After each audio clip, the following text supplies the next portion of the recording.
Kani kadai ka Batisi TV, bat pidang pet ya ka kubor baman kasni, belawan rasha pi da ka umrupa, ringkat bat ka orange Nissan, lom sopo near Fabricate Shillong. New Nissan Kicks. Bookings open now.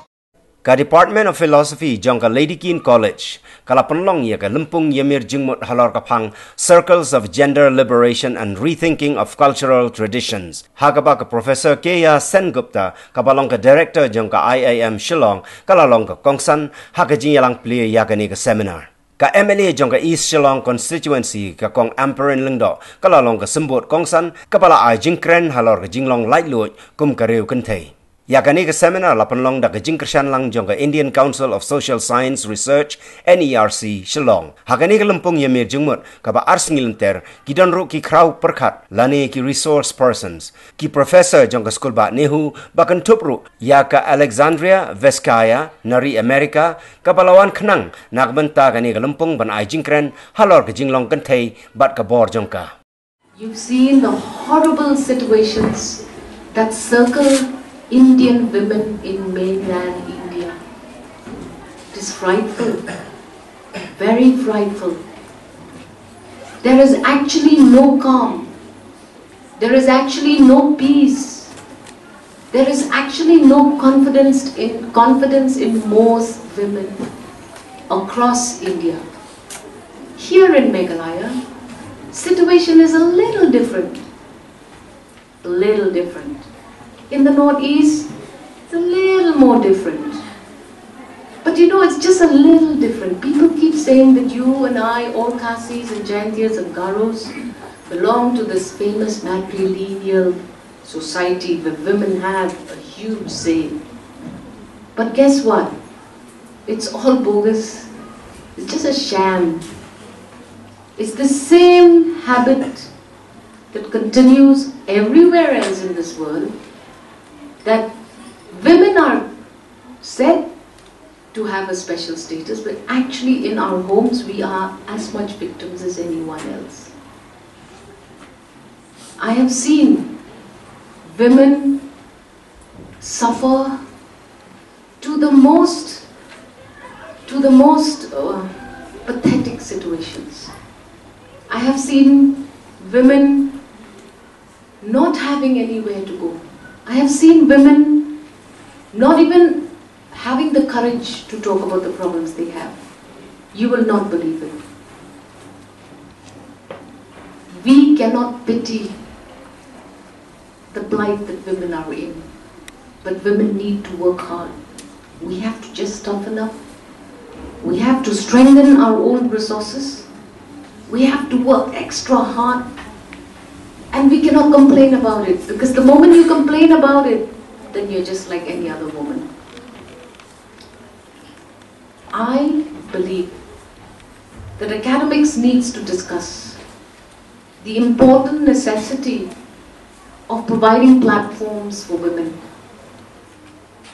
The only reason why the village administration bill in East Khasi Hills didn't get passed by the Honorable Governor is because it didn't cater to the necessary reservation policy for women in representation. But see, when we talk about how the VAB did not get passed, we never talk about the fact that you didn't get passed because you didn't consider women reservation in your bill. Nobody talks about that, but they keep making a big noise about how the governor and the government didn't accept the bill. Why is that happening? It's a traditional rule. In our own darbars, women are supposed to keep quiet and it's a little rash and harsh to say so, but it's true. Shut up. Sit at home. Let us do all the other businesses. You take care of your children. You sit home and make sure you multiply and give me enough children so that my name and fame continues in time memorial. It is a fact. But does anybody talk about it? I don't think so. They just boo a government which doesn't pass it. But does anyone try to find out why it wasn't passed? What was one of the reasons that it didn't get passed? So, yes, we need a rethinking, a political rethinking. But if there's any woman in this room that feels that you need to ensure that you get there to fight for women's rights, you need to work hard. Yes, you have to be a mom. Yes, you have to be your own home minister. Yes, you have to do your own cooking. Yes, you have to go and do your own shopping. And yes, you need to make a space to ensure that you nurture a political intention that will help other women in the fray. Being a woman, even if we don't want to think that we are different from the others make us feel that we are different. And that is the time where the difference comes. And that is the time where most women, or when most women become defensive. So as the very theme of your seminar, rethinking of culture and tradition. Culture is something that is totally imbibed in us. This is another challenge as to how we overcome this culture. I'm not a specialist in gender discrimination and women's studies, but from my experience, what I can see is when you go to a movie, say 70s, 80s, or even now, you see the mother cooking in the kitchen, father coming from the office, children studying, children asking the mother, is the dinner ready? The father asking, the husband asking the wife, what have you made for dinner today? What does that mean? The same thing we do at home also. It means the gender roles are so imbibed in us. We can't think of a man or a woman accepting some of the different roles. Personally, when I'm functioning, I don't think that I'm different from the men. It is the work which matters. It is not the way I dress, the way I speak. Whereas Amplin rightly said, what you wear, hardly matters. What you do, that is more important. You see? Just do whatever you have with responsibility, with dignity. That itself will make you different from the others, and men will start respecting you. Don't demand any respect from your colleagues or the men. It is your work, not how you look, how you dress. Now I'm agreeing with Emperor. How you dress, but how you conduct yourself. That is more important in life. It is true that most of us cannot come out of our traditions, religion, because all religion, though I don't have in-depth studies of all religion, but all religion have certain norms, certain values for men and for women. Men are to perform certain rites, certain rituals, certain rites, which women are not supposed to perform. Who decides that? It is the men who decides.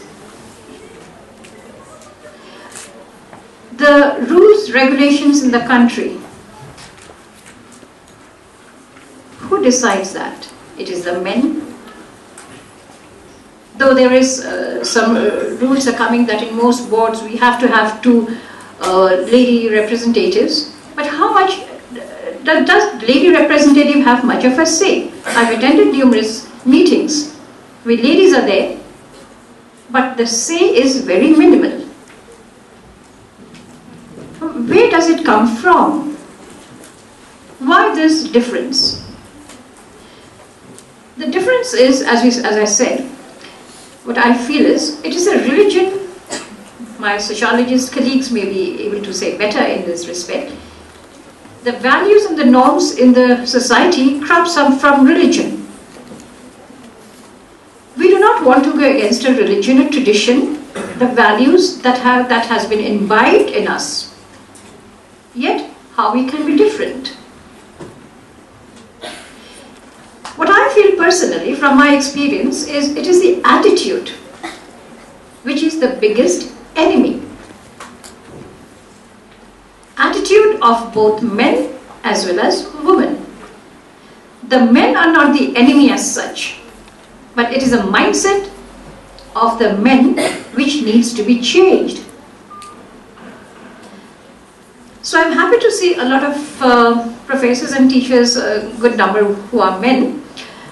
But what I also feel is these kind of discussions, these kind of seminars are mostly confined to the four boundaries of seminar halls. When we go back to our homes, our family, we are back to the societal values and norms.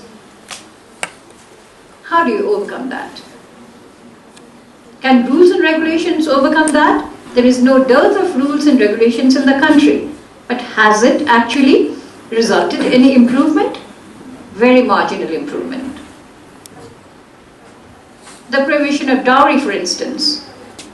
Has it prohibited dowry? Only it may result in a few punishment here and there.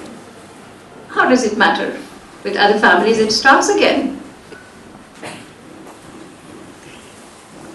So if you cannot change the society, all of us are not like Amperin. Through political, you can try to change the society. We also through academics, in a very limited way, we can try to change.